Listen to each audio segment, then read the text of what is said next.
Assalamualaikum warahmatullahi wabarakatuh. Perkenalkan, nama saya Nur Fadilal dengan NIM 240405502017.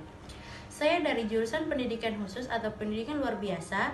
Saya dari Universitas Negeri Makassar. Tujuan saya membuat video ini yaitu untuk memenuhi tugas mata kuliah anak berkesulitan belajar. Simak videonya ya. Di sini kita akan memahami tentang siapa sih anak berkesulitan belajar itu.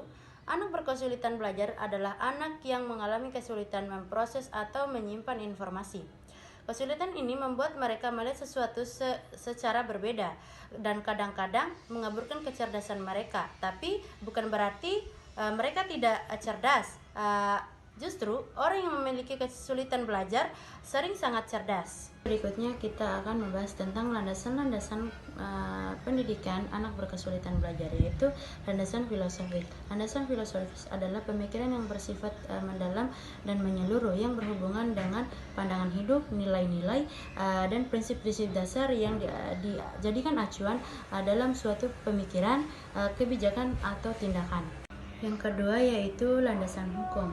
Landasan hukum adalah dasar atau pijakan yudisium berdasarkan hukum yang menjadi acuan atau legalitas dalam pelaksanaan suatu kebijakan, tindakan, program, atau kegiatan. Yang ketiga yaitu landasan pedagogis. Landasan pedagogis adalah dasar yang berkaitan dengan teori dan prinsip pendidikan serta pembelajaran yang digunakan untuk membangun proses mengajar dan pembelajaran. Berikutnya yaitu landasan sosiologis. Landasan sosiologis adalah landasan yang berkaitan dengan kondisi, kebutuhan, nilai, dan dinamika masyarakat yang mempengaruhi atau menjadi pertimbangan dalam merancang kebijakan, program, atau sistem tertentu, termasuk dalam bidang pendidikan. Yang terakhir yaitu landasan empiris. Landasan empiris adalah landasan yang diperoleh dari pengalaman nyata, observasi, atau hasil penelitian sebelumnya yang digunakan untuk mendukung suatu kebijakan, program, atau tindakan. Di sini saya akan membahas tentang secara berkesulitan belajar spesifik. Ada beberapa fase, yaitu fase dasar, fase integrasi, fase transisi, dan fase kontemporer. Ini berlangsung pada tahun 1800 sampai dengan 1930, di mana fase ini mencakup masa ketika dimulainya penelitian tentang otak oleh Paul Broca. Penelitian tersebut menjadi dasar pakar untuk menghubungkan kesulitan belajar dengan fungsi dan diskusi otak. Fase kedua yaitu fase transisi. Fase ini berlangsung pada tahun 1930 sampai dengan 1960, di mana fase ini mulai melakukan penyelidikan klinis pada anak berkesulitan belajar untuk mencari cara untuk mengajar. Fernald dan Magnus merupakan pelopor dalam membuat dasar bagaimana menangani anak-anak berkesulitan belajar yang ditindaklanjuti oleh Kurt Haig. Yang ketiga yaitu fase integrasi. Fase integrasi ini berlangsung pada tahun 1960 sampai dengan 1980, di mana fase ini meliputi perkembangan program untuk anak yang berkesulitan belajar di sekolah dan ditemukan cara diagnostik medik juga untuk menentukan kemungkinan penyebab kesulitan belajarnya. Fase keempat yaitu fase kontemporer.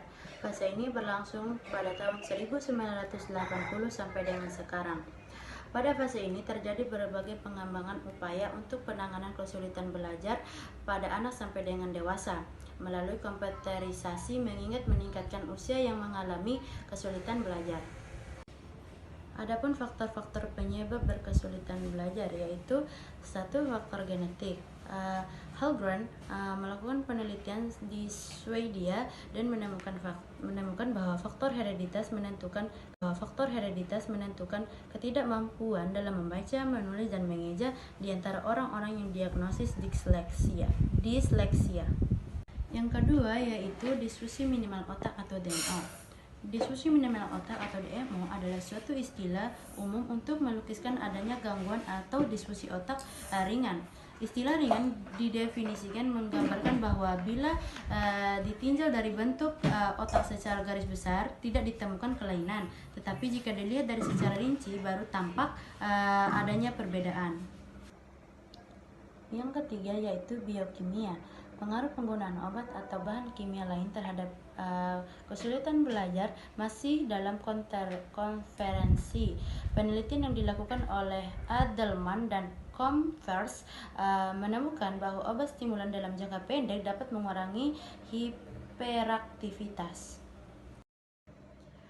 Baik, yang terakhir kita akan membahas tentang jenis-jenis anak berkesulitan belajar, yaitu yang pertama disgrafia, yaitu anak kesulitan menulis. Merupakan kesulitan belajar yang berupa gangguan pada proses menulis yang dapat menyebabkan masalah dalam mengeja, bentuk tulisan tangan yang buruk, dan dalam menuangkan ide ke atas kertas. Yang kedua yaitu diskalkulia, kesulitan berhitung. Kesulitan berhitung merupakan kesulitan belajar yang mengacu pada gangguan kemampuan luas terkait kemampuan belajar seumur hidup yang melibatkan matematika dan logika matematika. Dan yang terakhir yaitu disleksia, anak yang mengalami kesulitan membaca. Secara umum anak yang mengalami kesulitan membaca mempunyai ciri-ciri, yaitu ada 3, yaitu pertama, perkembangan kemampuan membaca terlambat daripada anak seusianya. Yang kedua, kemampuan memahami bacaannya rendah, dan yang terakhir yaitu kalau membaca sering dalam banyak kesalahan. Terima kasih. Mungkin itu saja yang bisa saya jelaskan dalam video ini. Mohon maaf atas lebih dan kurangnya, saya mohon maaf.